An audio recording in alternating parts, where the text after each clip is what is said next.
Hello, brothers and sisters. This is Brother Yachten coming to you from Brews Studio and News, Israelite Radio Network. Good evening, brothers and sisters. I would like to welcome everyone who tuned in to this study lesson and everyone that has been a part of this. And hopefully more will eventually join in and tune in more. I haven't made a video in a couple weeks. Been pretty busy working on a few things, trying to put a couple lessons together. And when you're studying and when you go deep in that word, it will tie you up, and when that spirit is on you, and it'll stress you, it'll keep your mind so alert. That is your only focus in that word. And but anyway, I just put this short lesson together, step back from what I was working on and what I was doing. But this lesson today is about sin. It is about sin, man. I'm reading to you out of an old dictionary, and it's the first version. It has not been revised,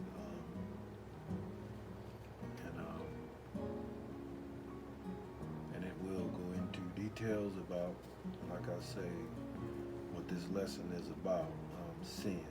And I'm going to get started with this.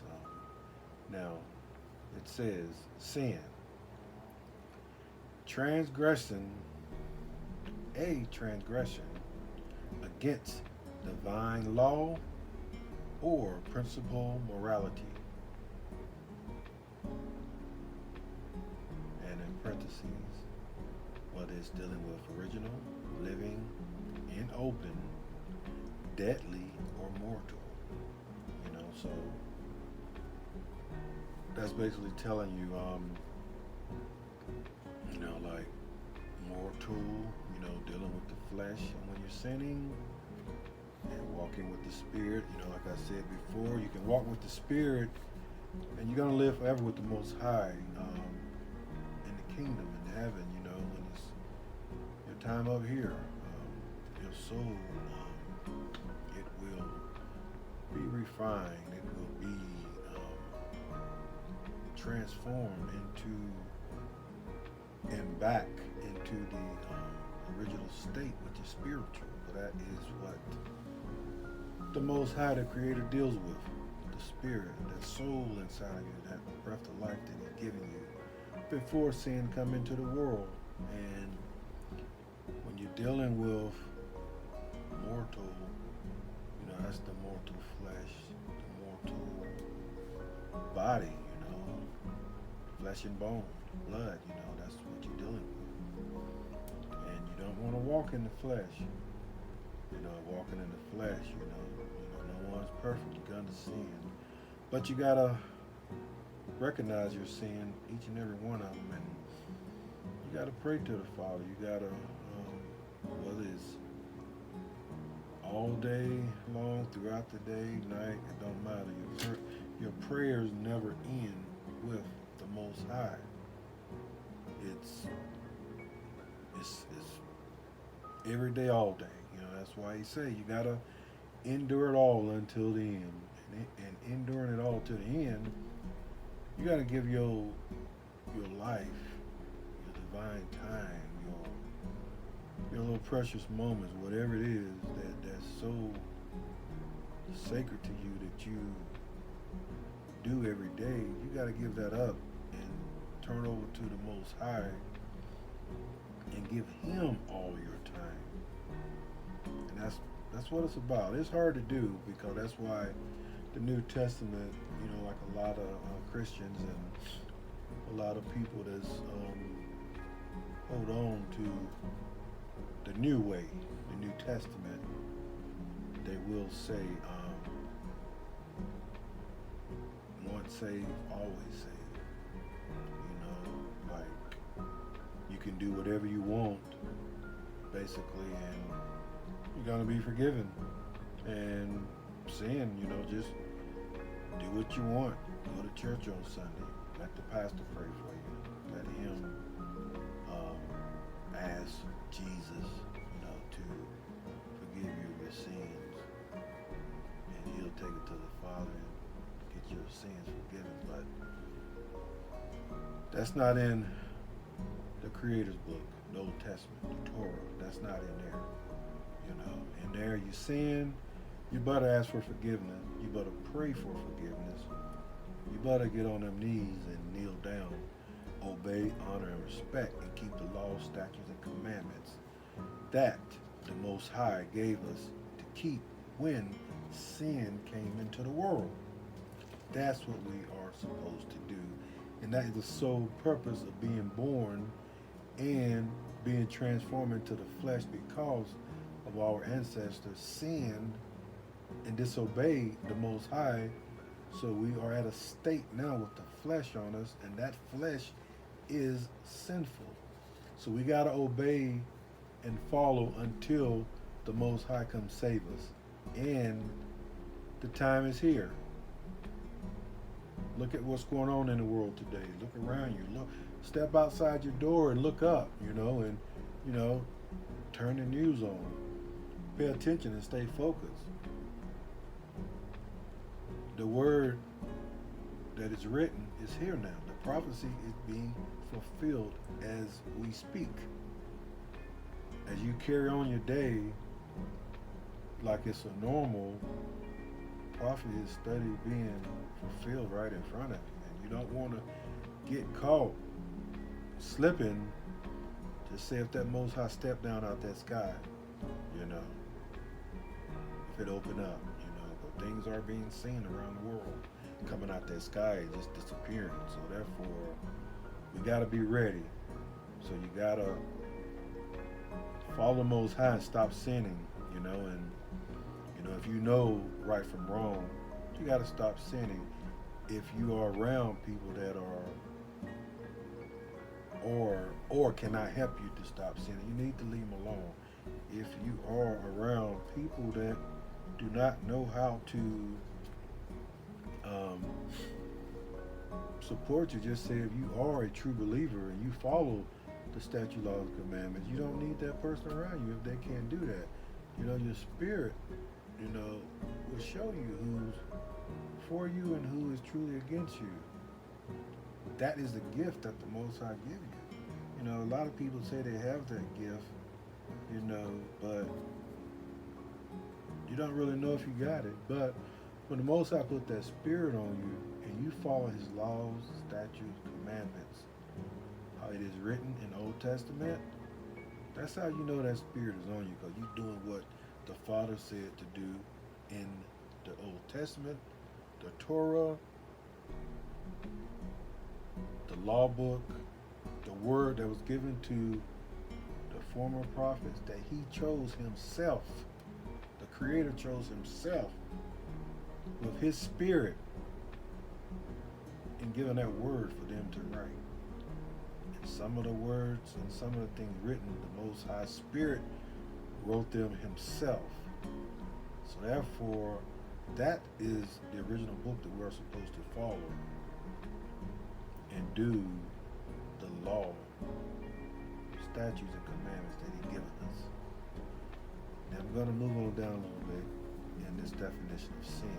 Now the next part says, such as kills the soul or is fatal to salvation. The 7 deadly sins. Here we go. Pride, covetousness, lust, anger, gluttony, envy, sloth, one's besting, to whom one is especially tempted for as a judgment for something or other. The unpardonable that described, which is in Matthew chapter 12, 31 through 2. Man of Arc, or Jock, reprobate, also the Antichrist, like Saint vehemently. Offense against good taste, properly eater, one hired to take on himself of a dead person by eating bread, drinking, place on the hire, offering sacrifice in expiation. Now, all that is saying, like right here, the dead. When you're not following the Most High, the Creator, He look at you as being in a dead state. Like I said before in the video, meaning that you're in a dead state. You are living by the flesh, and you have no knowledge and wisdom that He's given you because you got no understanding with His Word. You follow a word that was written by mankind, and therefore you are following the flesh. And therefore, that's why He say, if someone pass on and they die, which is a stage of sleep death, that's why He say, let the dead bury the dead. Because in this fleshly world, people that have no truth in them and no understanding, or choose not to follow the Most High, they are in a stage of dead. So therefore, when you live by the flesh, that's how you're going to die. You're going to die by the flesh. Like I say, if you live by the Spirit, you're going to walk with the Lord. So therefore, when you do die in that stage of death and you are sleep dead, when you wake up for judgment, you're going to be with the Father, everlasting life. Or if He come down through that sky to judge, we don't know how He's coming back. We don't know because no sign was given. We're not worthy to get no type of sign from, the Most High. There was no sign given, So we just got to be alert, and we got to stay prayed up. We got to study, get the wisdom and knowledge, and get that understanding. So therefore, like I say, whether you are walking around still, you gotta obey. And if you did, just hope you live your life righteous and holy, and you obeyed. You wasn't a horrible sinner. And whether you died in the past,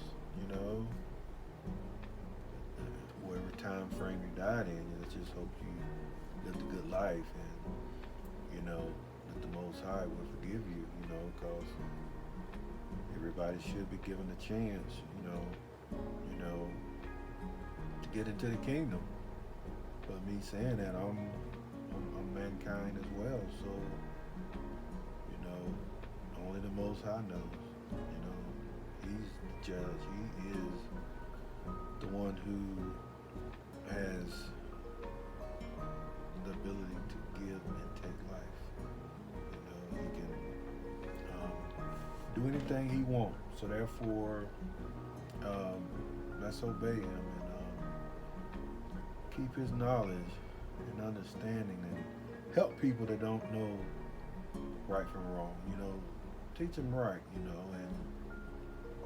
And if they don't understand it, sit them down and give them the resources and show them the resources that are there, whether it's a dictionary, encyclopedia, a Bible, whatever it takes for them to get it and learn it and know what's going on, because we are supposed to help people and help people get saved, their soul, to get into the kingdom. That's the sole purpose of our life. We're not supposed to be out here in the world sinning and disobeying and, following evil, So, only thing I can say with that is, let's just keep doing what we're doing, and let's get into the kingdom so we can all be together and be happy. you know, the chosen, the children of Israel, the ancient Hebrews. That's, and if you accept the truth, like I said before, you're getting into his kingdom as well. Because he said the Gentiles will be clinging on to the heel of the children, to the ancient people, his chosen. They will cling on to their heel, meaning getting into the kingdom also if they accept his truth. And accepting that truth, you got to accept that truth. If you are a sinner and a Gentile, the accepting the truth is obeying his statutes, his laws, and his commandments, and doing what the word and the scripture says on how you can get into the kingdom. That is how a sinner, a Gentile, get into his kingdom. Doing what it takes to, and how he says, and what you got to do in order to get into his kingdom. So we all can be together and be happy as one, as his children, if we want that. So saying that, I hope everyone tuned in and enjoyed this lesson, and I hope it helped, and there's more to come. Thank you, and saying that, shalom.